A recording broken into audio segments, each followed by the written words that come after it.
कथेचं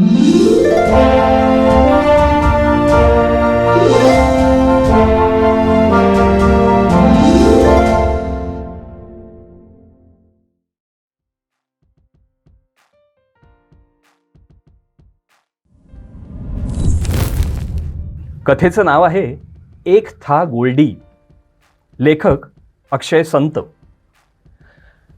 देवानंद नेहमी आपल्या कामामधून विश्रांती घ्यायला नेहमीच महाबळेश्वरला जायचा. त्या दिवशीही तो गाडी काढून असाच निघाला होता. गाडीत त्याची बायको कल्पना कार्तिक आणि त्याचा 18-19 वर्षाचा भाऊ हेही होते. गप्पा रंगात आल्या होत्या आणि बोलता बोलताच कल्पनानं आपल्या दिराला खुणेचा इशारा केला. त्यानं पडत्या फळाची आज्ञा प्रमाण मानून देवला एक गोष्ट सांगायला सुरुवात केली. देव लक्षपूर्वक ऐकत होता आणि ते पाहून त्याचा उत्साह दुणावला आणि तो गोष्टीत अजून रंग भरू लागला. गोष्ट संपेपर्यंत महाबळेश्वर कधी आलं देवलाही कळलं नाही. तो कथेत पूर्णपणे गुंतून गेला होता. हॉटेलला पोचल्या त्यानं मुंबईला आपल्या ऑफिसमध्ये फोन लावला आणि इतकंच सांगितलं, प्रोडक्शन नंबर 5 बाजूला ठेवा, प्रोडक्शन नंबर 6चं काम सुरू करा. नाव 9-2-11 आणि दिग्दर्शक विजय आनंद. देवला आपला भाऊ लिहितो हे ठाऊक होतं, पण दिग्दर्शन करण्याइतपत त्याचं वय आणि अनुभव या दोन्ही गोष्टी त्याच्याकडे नाहीत यावर देव ठाम होता. पण विजय आनंद उर्फ गोल्डीनं त्याला त्याचं मत बदलायला भाग पाडलं. अर्थात कल्पना कार्तिकचाही यात फार मोठा वाटा होता. तिनं आणि गोल्डीनं मिळून देवला समजावलं आणि त्याचा विश्वास संपादन केला.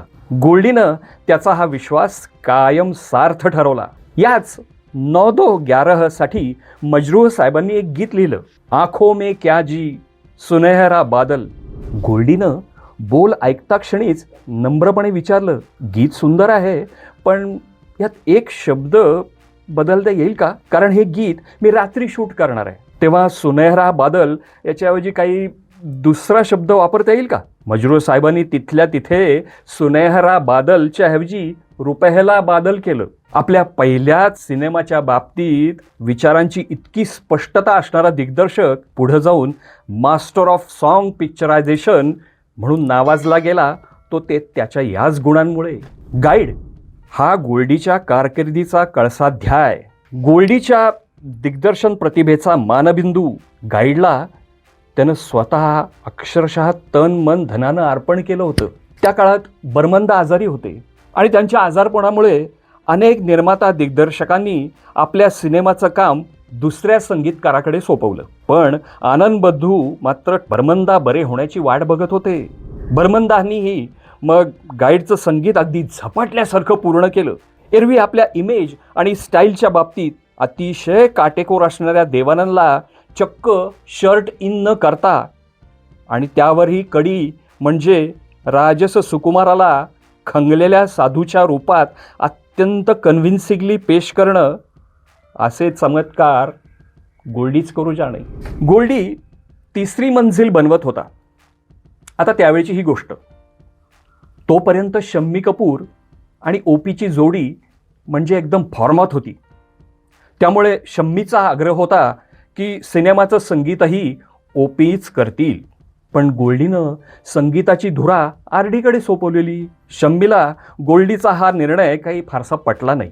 पण त्यानं जेव्हा ओ हसीना झुल्फो वाली हे गाणं ऐकलं तेव्हा तो आरडीच्या आणि त्या गाण्याच्या प्रेमातच पडला.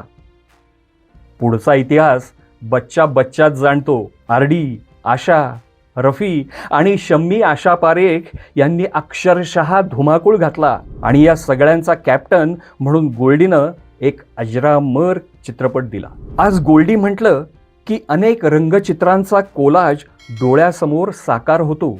नुसत्याच खिडक्या असलेलं घर, कुतुब मिनारच्या उतरत्या पायऱ्या, दारूच्या ग्लासात बर्फ पडल्यावर शहारणारी नूतन, सायकलची घंटी, डोंगर दऱ्यात गात बागडणारा राजस देवानंद, बॅगचा तुटलेला पट्टा जोडताना कावलेला शम्मी आणि त्याला छेडणारी आशा पारेख, ध्येयवादी डॉक्टर, एक था jewel thief, Indian Sherlock Holmes, Sam D'Silva आणि मनशांतीच्या शोधात रजनीशांच्या आश्रमात संन्यस्त आयुष्य जगणारा योगी. सोनेरी केसांचा एक जादूगार अवलिया, एक था गोल्डी गोल्डी. धन्यवाद. वल्लरी प्रोडक्शनचं हे यूट्यूब चॅनल नक्की लाईक करा, शेअर करा आणि सबस्क्राईब करा. आणि हो, बेल आयकॉन दाबायला विसरू नका.